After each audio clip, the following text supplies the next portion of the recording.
Hello and welcome to the making of Playing with Songs. I'm Rob Langley-Jones and this is episode number 9.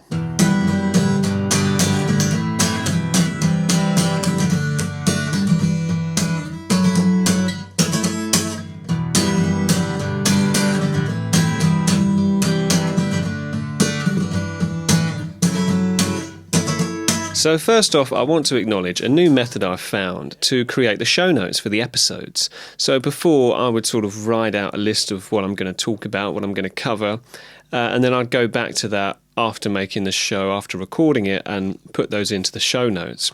This time around, it was a bit different. So you'll find that the Making of Playing with Songs episode 8 show notes are a little bit more detailed.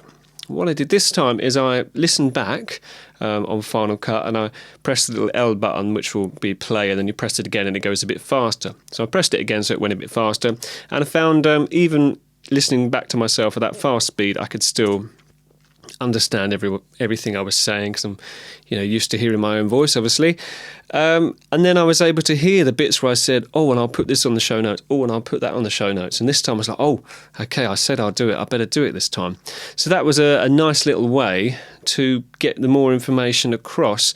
And hopefully you'll get more value from the episodes now, because you'll have a little bit more information in the show notes for each Making of Playing with Songs episode.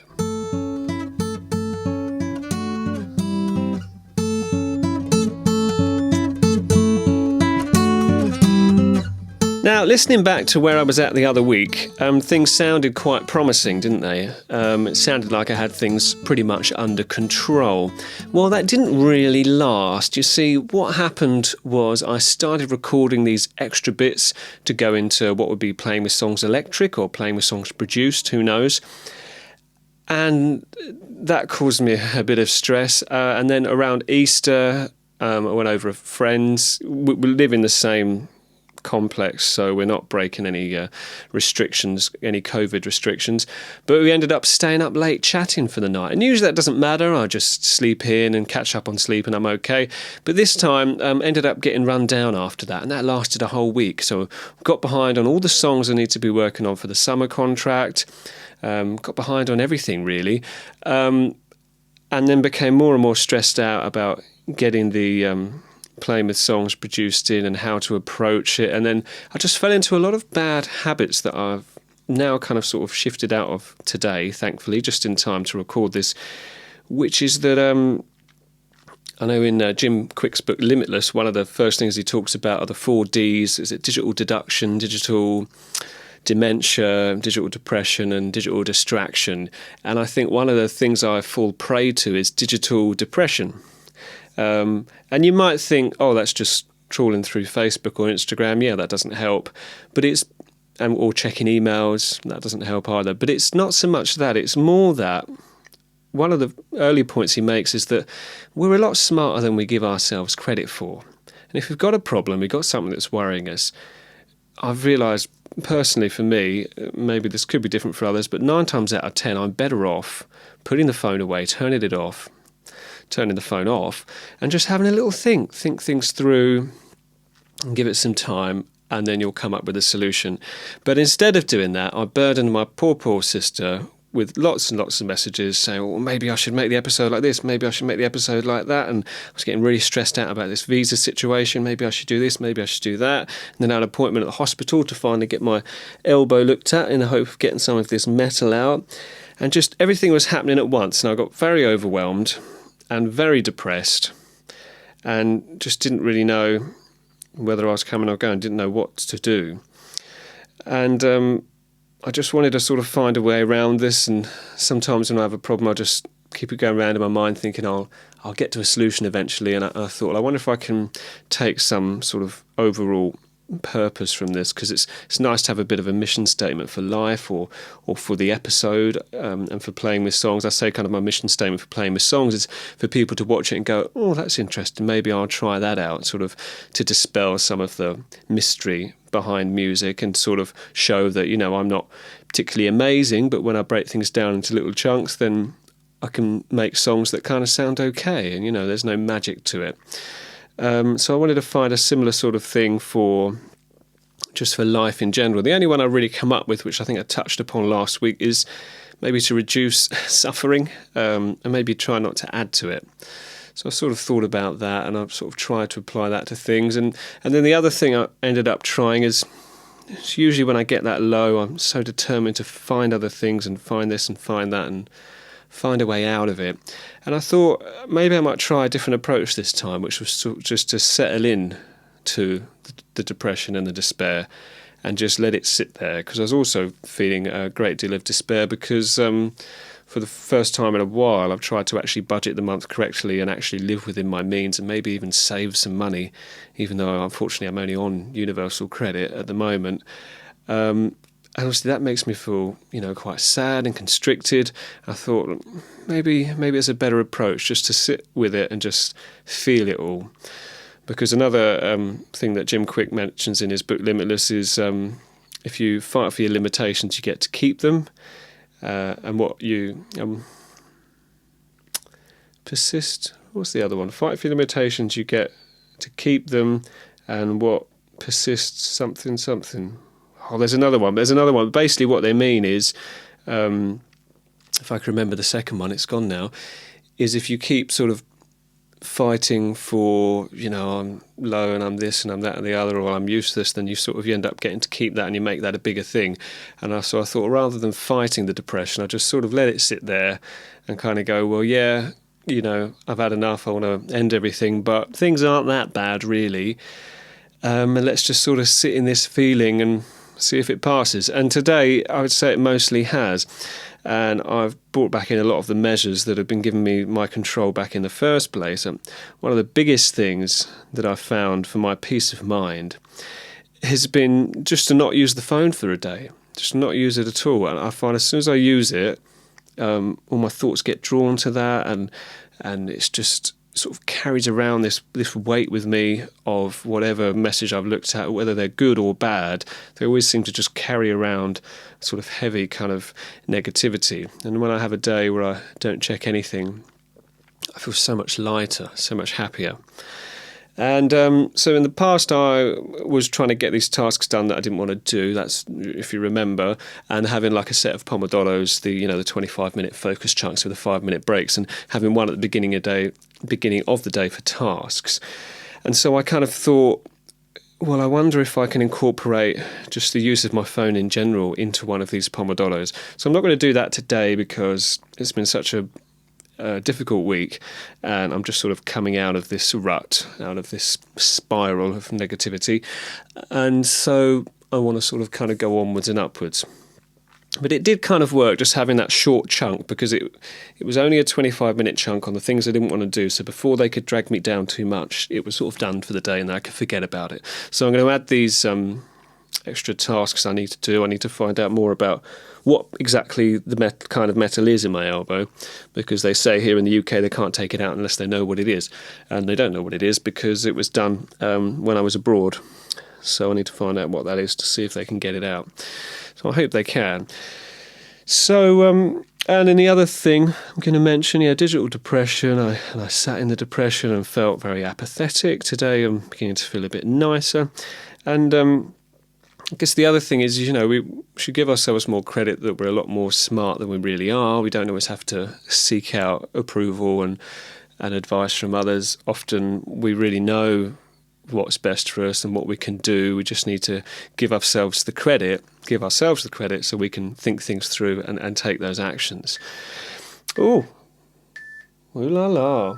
So that means we've been chatting for about 15 minutes already, but that's okay. I'm going to pause my little timer, so it doesn't put me off too much, because it can be useful and sometimes it's not useful if we want to get through our points. And so, we're very smart at figuring out our own decisions and how to make things better, but also we're not always aware of how much better we feel when we'll do something that we know makes us feel good, as it were, if that makes sense. So I know that I've got into place these pomodoros that make me get more work done and feel more productive and feel better about it. I know that if I have a day without checking the phone, then I feel more productive and get more out of it. But it's difficult when we're in that sort of spiral and we've kind of gone down, we just sort of cling on to the things that we think instinctively will make us feel better, but they don't. So, I mean, it's a bit of a tricky one. I'm going to try next time I get into that kind of a cycle to try and just switch everything off and see. But it's difficult because, you do get some positivities out of it because I was able to bounce all these ideas off my poor sister who got, burdened with all my, bit of a meltdown again. But on the other hand, it did get me closer to finding a solution to how we're going to move forward into what would be Playing with Songs Episode 1 or Playing with Songs Electric. So that will bring us on to our next topic for the show.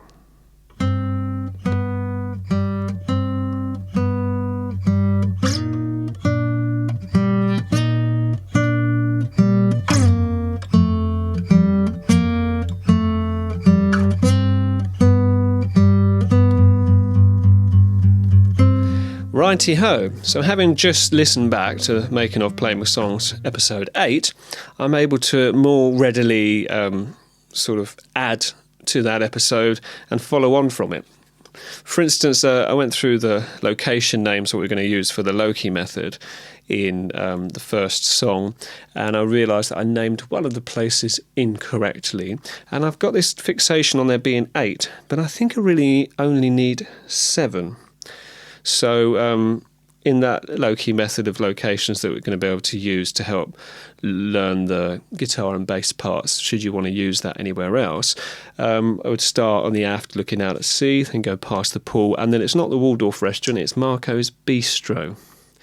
Then we go past Columbus Bar, then the boutique shop that sells chocolate. And see, there's a couple other things, wasn't there? Boutique shop that sells chocolate. Then the Captain's Club, that's right, and then the Marco Polo Show Lounge. So I think we just need the 7 chunks. You could call it 8, but there's a bit in the song where I repeat what I did in the intro, but I kind of tie that on to the little instrumental. So I think it might be easier just to call it 7 chunks. So that kind of corrects those chunks. And the other thing that's been interesting is, I don't know if you ever find this, I've got a bit of a habit where I'll work all these things out and I'll plan them out and they're all lovely. And then I'll go ahead and film some stuff, which was going to be all the bits I'm going to add into Playing with Songs, episode 1, about this song, Today is the Day. And I just forget almost all of that and just rambled on about other things. And then I watch back the Making of Playing with Songs episode 8, where I talk about locking it in and linking it in. I'm like, well, of course, what a lovely structure, what a lovely approach. I think possibly what it comes down to is there's only so much you can sort of hold in to the brain at once. And then once it's written down, I've kind of forgotten about it, you see. And so I think it's very important to, when working out the structure of something, how you're going to do something, to not only sort of list it out and plan it out, but then perhaps visualise the whole thing kind of happening so that it becomes more into your kind of working memory, so that I'd have it there for retrieval when going forward. And I think that's more the approach that I'm going to do. So I did record a bunch of chunks to add in, but they ended up just a little bit rambly. The camera angles didn't quite work. Like I tried getting a nice shot, which worked for the test shot with my Canon camera, but the battery only lasts, 5 or 10 minutes, and I don't have a power adapter. But I did find I could start with a wide shot and walk in closer to play the bass or guitar. But then I found I was talking about things from too wide of a shot and the microphone was too far away.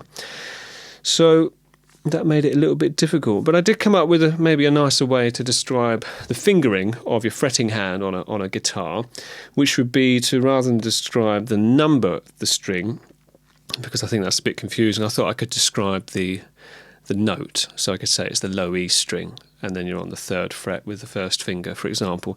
So that made it a bit easier. But so a lot of mulling around, thinking how exactly are we going to make the first episode, Playing with Songs Produced, Playing Songs Electric, how are we going to make it work?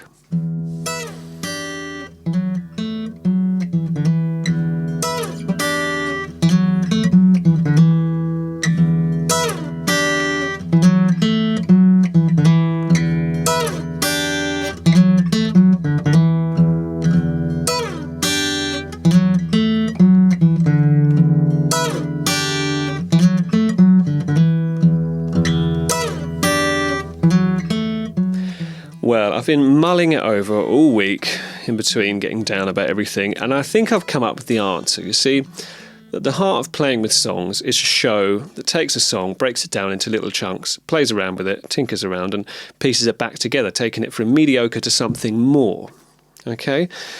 And I think the key there is chunks. So what happens with making these songs is they're broken down into little chunks, and then you sort of chunk things together. So what it means is that when I've finished making a song, I have little bits of guitar part, a bit of a bass part, but what I don't have in my mind is a complete bass part from beginning to end, or a complete guitar part from beginning to end. And also, because I'm pushing myself to play far beyond my ability, I end up with a whole bunch of pieces that I've composed, but I can't actually play yet. I can just about play it enough to get it recorded, and that's fine. That's kind of what happens with these musical interludes that you see in this show as well. I realise that there's really two processes for me. Maybe it's a bit different if someone's a little bit more skilled on their instrument. Perhaps they can compose it and then play it at the same time. But with me, if I did do that, all of my pieces would be too simple. And I don't want them to be simple. I want them to be fun and interesting and really express what's in my mind. So there's really two phases. The composition, and same goes for singing. I'll write a song to sing, and it will be something I haven't figured out how to sing yet, but I've got it in my mind, and I know if I try enough different techniques, then okay, that's how I sing it. And that's fine. I think that's fun, because what it means is really pushing beyond the ability. So anyway, two phases, composition and then the learning. And so I think it's at the learning stage where I'm taking the chunks and kind of joining together in my mind. So because it's quite a different process, I began to think it doesn't really make sense to put in these sections of saying this is how I play this and this is how I play that, because at the time when I'm putting these chunks together, I don't really have the big picture. It doesn't really exist yet, does it? So I could use all these learning methods, but I kind of feel like maybe it doesn't need to be there. So instead of that, I'm going to release the episode as it is, without any of these how-to sections, but perhaps we can make another episode that does have these how-to sections. So I'm drawn to the idea of calling it breakdown, playing with songs breakdown. But on the other hand, I also think that the episode should make sense perhaps for people who've never heard of the show. So I'm kind of umming and ahhing about. So this episode 1, the song title for episode 1 is Today is the Day. So I'm kind of thinking it could be playing with songs, Today is the Day. And then the other episode could be playing with songs, how to play and sing Today is the Day. I know it's a bit long, it's a bit of a mouthful. Then in that episode, we can break everything down and say, this is the bass part from beginning to end, this is the drum part from beginning to end. This is ways that we can lock it in and link it in, because I think that is a nice section to have. And then that episode can be more of an episode about learning, whereas the other episode can be a bit more of a passive episode where you can just watch it and enjoy, there's a bit more music, and now we've got a whole song, that's nice. And whereas the how-to, you're going to be more engaged in. I mean, you can watch it in a more passive way, but it's going to ideally be more engaging content so that you can watch it and go, and then I can try this and then I can try that. Because that's another thing, I don't know if I've brought this up before, but I have certain podcasts that I love to listen to as I go to sleep. Like I love the Retronauts, and it is a really brilliant podcast, but I really love it for falling to sleep too, and sometimes Stuff You Should Know podcast as well. But there's other podcasts that I really can't listen to at night time because they give me so many ideas. They wake me right up and I'm like, okay, oh my God, this is going to change my life. Oh wow. And podcasts like that are the Kiwk Podcast. I get that from that sometimes.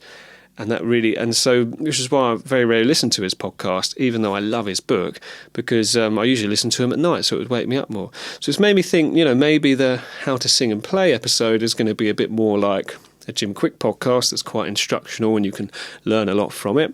And then the normal episode is a bit more passive. You listen to it as you go to bed, have a nod off, have a little nap. So this is where we're at now. We'll have a little break and then we'll refine these ideas just a little bit more.